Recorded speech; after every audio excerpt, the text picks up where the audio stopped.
So if you're ready to stop hearing, let me think about it, and start hearing, let's do this, let's get into tactic one. Pre-framing the close, how to set up the path early and control the timeline. Let's get into tactic one. Pre-framing the close. This is one of the most powerful strategies top sales pros use to keep deals moving forward naturally without forcing the buyer or losing momentum. Here's the problem. Most reps wait until the very end of the process to ask for the sale.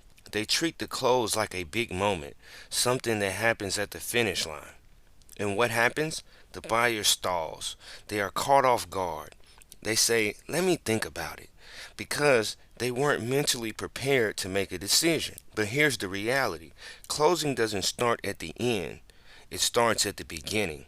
Pre-framing the close plants the idea of a decision early. So by the time you get there, it feels like a natural next step, not a leap. What is pre-framing? Pre-framing the close means setting expectations early and reinforcing them throughout the sales process. It's about letting your buyer know what comes next so there are no surprises. Here is a simple truth. Buyers hate uncertainty. If they don't know where the process is headed, they'll hesitate. But when you pre-frame the close, you're leading the way and removing that uncertainty completely. Let me give you a practical example. Let me say you're on a discovery call with a prospect. Instead of leaving the outcome open-ended, you can pre-frame the close right there. You say, here's how this works.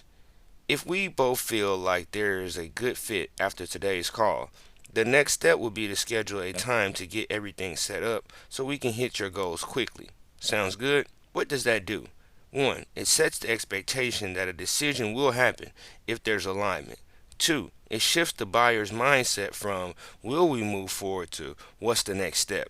You're not being pushy, you're just guiding the process and making the outcome clear. Here's why pre-framing the close is so powerful. 1. It removes pressure at the end.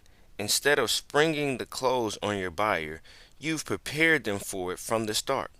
2. It keeps momentum high. The buyer knows where the process is headed, so they're less likely to drag their feet. 3. It positions you as a leader. Buyers want to work with someone who's confident and in control. Pre-framing shows you have a clear plan. Top closers never leave the next steps up to chance. They tell the buyers what's coming and they get their agreement up front. Here's a 3-step framework to pre-frame the close at every step of your sales process. Step 1. Pre-frame early. Start pre-framing in your very first call or meeting. Lay out the steps so your buyer knows what to expect. Example for a discovery call. If today's conversation looks like a good fit, we'll set up a follow-up call to finalize the details and get things rolling. Fair enough? This simple language makes the close feel natural. You're not asking for a decision, you're guiding them towards it. Step 2. Reinforce every milestone. Don't stop at the first call. Pre-frame the close again after sending a proposal, after reviewing objections, and before your final conversation. And here's how it sounds after sending a proposal. Once you've had a chance to review the proposal, the next step would be to get this locked in so we can hit your timeline. Does that work for you? You're reinforcing the expectation and keeping the momentum alive. Step 3. Tie the close to their goals. Make sure every pre-frame connects back to what the buyer cares about most, solving their problems and achieving their goals. Example. This solution will help you reduce your turnaround times by 30%. If that aligns with your goals, the next step is to finalize everything and get you started. When you tie the close to their priorities, it doesn't feel like a sale, it feels like progress. Here's the key takeaway. Pre-framing the close removes hesitation and builds confidence. Your buyer will never feel blindsided because they'll know exactly what to expect every step. Stop waiting until the end to ask for the deal.